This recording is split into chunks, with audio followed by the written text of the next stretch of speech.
G12 é uma seita? Fica aí que você vai saber e vai conhecer um pouquinho mais com a gente sobre tudo isso que foi criado em cima dessa questão da visão G12, que é seita, que é do diabo, que não é, que é numerologia, que não é também. Fica aí que a gente vai conversar um pouquinho agora e vai esclarecer alguns pontos importantes em relação a esse governo dos dois. Vem pra mesa. E aí, gente, queremos discutir hoje um tema bem interessante. A visão G12 é uma seita? O que você pensa sobre isso? Eu sou o Rafael, eu quero te convidar para vir à mesa com a gente. Hoje eu estou aqui com a minha amada, a Thaisa. A paz, queridos, eu sou a Thaisa, esposa do Rafael. E a gente está aqui junto para esclarecer algumas coisas com vocês. Nesse primeiro vídeo, para abrir esse novo tempo que a gente quer trazer em relação a não só ao que a gente vive, mas ao que a gente é. E a gente está aqui hoje para começar com esse tema que a gente acreditou que seria o mais importante para dar início ao que a gente tem em mente e no nosso coração também. E o melhor lugar para falar sobre isso realmente é o que a gente acredita, que o verdadeiro evangelho, ele se faz à mesa.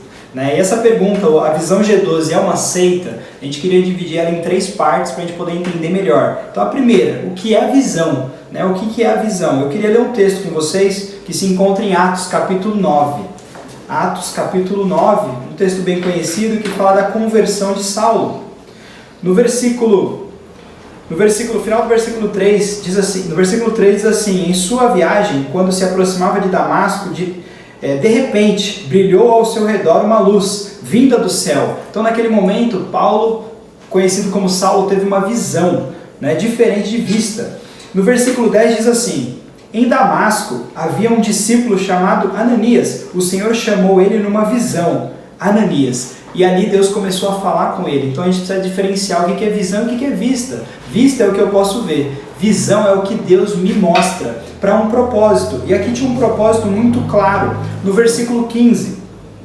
Mas o Senhor disse a Ananias, ainda em visão: vá até Saulo, né? Vá, este homem é meu instrumento escolhido para levar o meu nome perante os gentios, os seus reis e perante o povo de Israel. Então Deus, ele dá visão ao homem, ele dá realmente a visão, é algo revelado de Deus ao coração do homem para poder executar. Então a primeira coisa é diferenciar o que é visão e o que é vista. A segunda, que a gente tem que entender o que realmente é uma seita. Né? Se a visão G12 é uma seita, eu preciso entender o que é visão e também preciso entender o que é seita para poder falar o que é o G12. Então, seita, se a gente lê em Atos capítulo 24, versículos 5 e 6, diz assim: verificamos que este homem é um perturbador que promove tumultos entre os judeus pelo mundo todo. Ele é o principal cabeça da seita dos nazarenos. Aqui estavam falando de Paulo, o mesmo que Deus deu a visão a Ananias que ele seria um pregador do evangelho.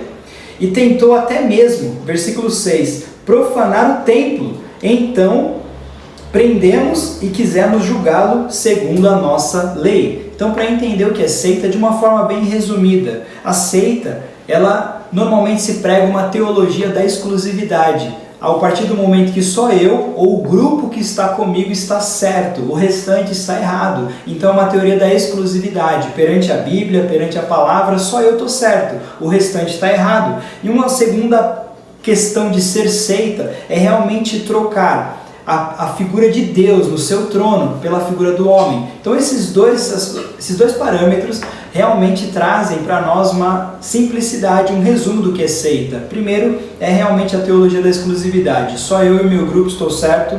E tirar Deus do seu devido lugar e colocar um homem no seu trono. E agora, antes da gente entrar na questão do que é o G12, você vai ver que ele se encaixa perfeitamente no contrário disso, né?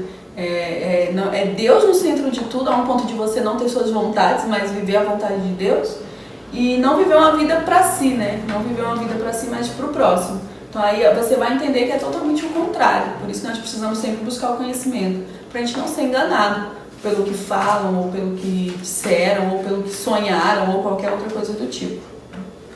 Eu queria realmente, assim, agora para entrar realmente o que é o governo dos 12.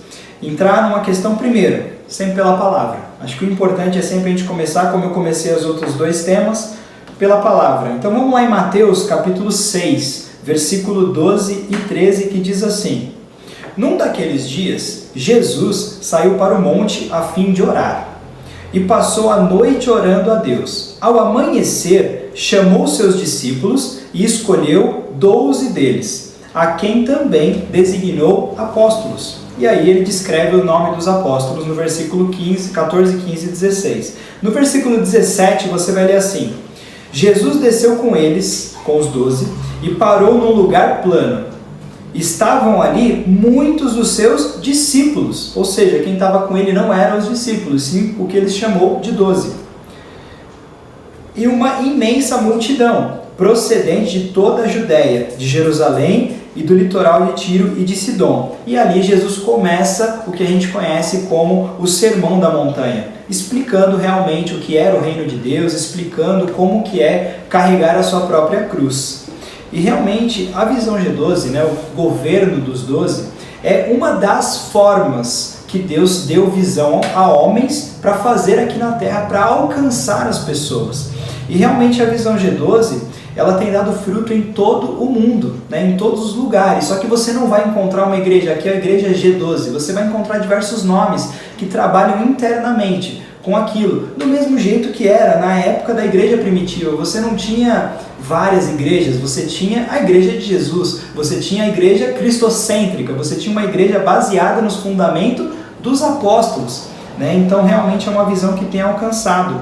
E uma coisa que eu escutei, né, esses dias de um pastor, eu achei interessante, né? Ele queria conhecer um pouco mais sobre a visão G12, ele foi convidado a ministrar na Colômbia, em Bogotá, onde é a sede, né, da visão G12, e lá ele começou a ministrar, e ele, perturbado ali, eu quero saber, alguém me explicar, a um ponto que a esposa dele liga para ele e fala: e aí, o que é a visão G12? Ele fala: aqui ninguém fala o que é a visão G12, aqui eles são.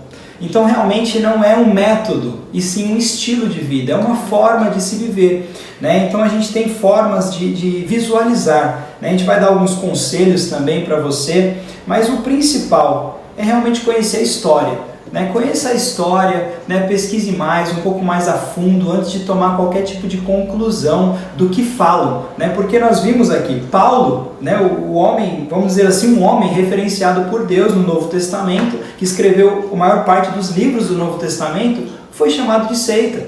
E eu não estou dizendo que não tem seita, porque Jesus ele predisse isso em Mateus 24, que um dos maiores sinais do fim dos tempos seriam os falsos profetas. Só podemos realmente, né, falar de algo depois de conhecer, né? E o que você tem a dizer sobre isso, Daí? É uma coisa que eu sempre falo, né? A pessoa que fala que o G12 é seita ou é algo que nunca foi lá, nunca viveu a visão G12, nunca foi até a Colômbia, nunca conheceu, porque realmente quando você vai à Colômbia, abre os seus olhos para algo que já acontece, que já está funcionando. E você vê tudo no seu devido lugar. E a gente conversa com pessoas, a gente já teve a oportunidade de ir, e a gente conversou com pessoas que já tinham um cargo maior dentro da igreja, quanto aqueles que eram assim, tem uma célula, pode-se dizer, e todos falam a mesma linguagem. Todos falam da mesma forma a questão de discipular, de amar, de ter sido cuidado, de estar sendo cuidado, de cuidar de outros.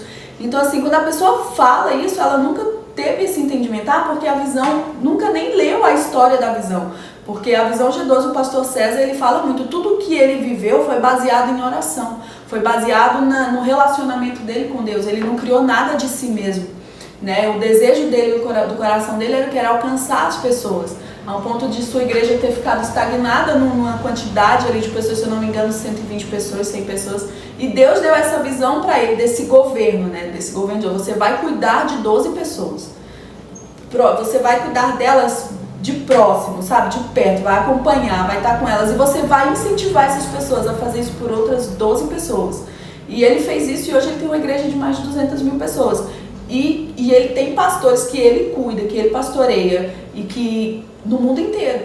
Então assim, a gente que vive a visão G12, é interessante porque a visão G12 ela é assim, você chegou na igreja, você foi convidado a fazer parte da Universidade da Vida, que é uma das formas que a gente tem de acessar o novo convertido, de mostrar para ele a verdade da palavra. Não é uma visão que você vem e você vai ouvir de mim aquilo que você tem que fazer. Olha, você tem que fazer isso, isso, isso. Não, é uma visão que para o novo convertido você já começa tendo contato com a palavra.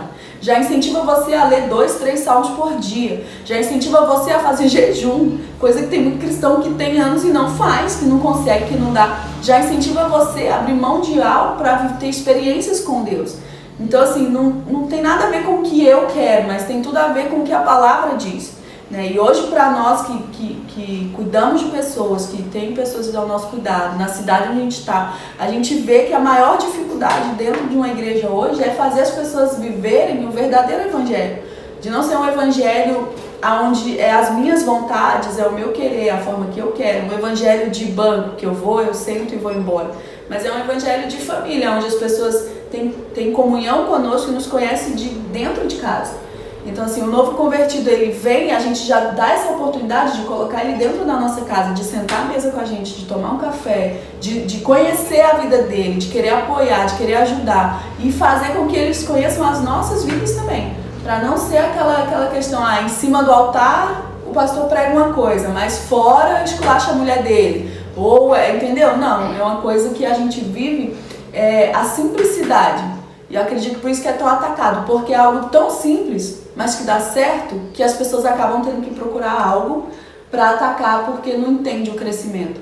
Né? E uma coisa que eu falo da Visão G12, por mais que ela tenha sido muito atacada aqui no Brasil, tem a história também, se você quiser conhecer, tem tudo na internet, gente, tudo que aconteceu na época, as cartas, tudo como foi. Então, assim, a visão ela foi muito atacada, mas isso nunca impediu o crescimento dela. A um ponto, eu particularmente não conheço uma outra visão, um outro tipo de governo, de ministério, que alcançou a nível mundial uma mesma forma de pensar, uma mesma forma de agir como igreja, uma mesma forma de cuidar do próximo, como tem sido a Visão G12. O pastor César hoje tem pastores no mundo inteiro. Então, assim, quanto mais atacado ele foi, mais crescimento ele teve. Então, eu acredito que não tem como. E você vivendo, você se aprofundando, você entende que nunca foi por ele, nunca foi pelas vontades dele, mas tudo que ele viveu foi baseado em oração e em palavra. É claro que você não vai encontrar perfeição aqui na Terra, porque realmente perfeito só a Deus. Nós buscamos ser perfeitos como a Deus. Então, realmente existem muitas deturpações, muitos equívocos e confusões ministrados por aí. Então, realmente, o convite é conheça a fundo antes de tomar qualquer tipo de conclusão. Né? Hoje, realmente, o convite é vem para a mesa, vamos conversar, né? Essa realmente é a visão. E muitos pastores, muitos profetas dessa geração e da geração passada têm já declarado que estamos à porta de um grande avivamento, de um novo avivamento que há mais de 100 anos não acontece. Um momento onde muitas pessoas em massa conhecem a Deus através de uma verdadeira pregação do Evangelho. E realmente já foi dito e redito que esse avivamento virá de dentro das casas, independente de como se trabalha, se é uma célula familiar, se é um grupo familiar, se é culto nas casas, independente disso, mas o avivamento começa dentro das casas, ou seja, como a Bíblia disse, como tudo já está, eu não posso governar as coisas de Deus se eu não governo bem a minha casa. Então eu queria só deixar algumas dicas finais, né, para você, que é algo que eu tomo para a minha vida, né? Sobre igreja, conheça a história profunda da igreja. Vá no mais profundo da história, de onde veio, qual foi o surgimento, como surgiu, quem criou, como foi esse início, né, e como vem sendo esse desenvolvimento. Então, principalmente aquelas que falam que vive a Visão G12, porque nem todo mundo que vive a Visão G12 está debaixo de uma autoridade ou Exatamente. De um governo realmente de alguém que está sendo cuidado, pastoreado desde o pastor César e assim por diante. Então, assim, não é porque é a Visão G12, não, você tem que entender aonde, de onde surgiu, como você foi consagrado ao pastor. Eu, particularmente, eu sei a história, toda a história do meu pastor, eu sei como foi, de onde surgiu, como surgiu, para ele hoje ser pastor, então é tudo muito limpo, né? Então, assim, veja, por mais que aparentemente pareça ser um lugar que é muita revelação, Não, primeiro procura entender qual é a essência da igreja, de onde ela veio, independente se ela vive na Visão G12 ou não. Procure saber a história da sua igreja, tenha relacionamento com o seu pastor, pergunte para ele, Eu acredito que esse é um ponto, é uma dica muito importante para você que quer estar no corpo, quer estar inserido numa igreja, é você saber de onde vem, qual a origem. Porque a importância disso se eu cuido de pessoas, né, pastoreio, esse é o principal fator, principal chamado de um pastor é cuidar, né? Automaticamente eu não posso cuidar se eu não sou cuidado. Então eu conheço a história do pastor que pastoreia a minha vida, eu conheço a história dos pastores que pastoreiam a vida do meu pastor e assim por diante. Então tem uma história por trás disso. A segunda dica que eu quero te dar é: se a igreja ela tem um cabeça ou se é um corpo sem cabeça. Como assim? A Bíblia nos diz que nós somos o corpo de Cristo aqui na Terra, e quando esse corpo atinge uma perfeição, uma plenitude, uma maturidade, se revela o cabeça, que é Cristo. Então realmente eu tenho que saber se essa igreja tem a pregação centrada em Cristo, se realmente é cristocêntrica, se Jesus está no centro das pregações, no objetivo inicial e final. Eu sou o alfa e o ômega, o início e o fim de todas as coisas. Não tem como, ninguém verá a Deus por outro caminho. Em Mateus capítulo 7 diz para a gente avaliar a árvore pelos frutos. Então faça uma avaliação dos frutos. A Bíblia fala que nós não devemos julgar, tomando cuidado para não sermos julgados na mesma medida, mas em nenhum momento fala que você não pode avaliar os frutos. Se o fruto é bom, a árvore é boa. E a última dica, e o que eu diria a principal: a quem governa a igreja deve governar bem a sua casa. Então analise muito bem a família sacerdotal. A Bíblia diz que do início ao fim é um propósito de Deus as famílias. Então a família tem que estar centrada na vontade de Deus. Então essa é a nossa dica. Eu queria realmente te convidar. Vem para a mesa com a gente vai desenvolver muitos temas aqui. Se você tiver perguntas, deixe aí, nós vamos tentando responder. Se tiver temas, estamos aqui para sempre ajudar e servir. É verdade. Então, já fica aí o tema para a próxima semana. A gente estava estudando, estava conversando e a gente viu que tem muita coisa aí por trás dos amigos imaginários. A gente passou por uma situação aqui, a gente tem 2 filhos, uma de 8 e um de 2, e a gente queria compartilhar um pouco com vocês essa questão, até onde é a psicologia mesmo, né, da criança precisar usar a sua imaginação e até onde existe algo espiritual por trás dos amigos imaginários. Então fica aí o nosso tema para a semana que vem. E como o Rafael falou, deixa aí o seu comentário se existe algum assunto. Se você quer saber mais sobre a visão G12 também, a gente se coloca à disposição. E a gente se vê então na semana que vem, né? Vem tomar um café na mesa com a gente. Grande abraço. Tchau. Vai falar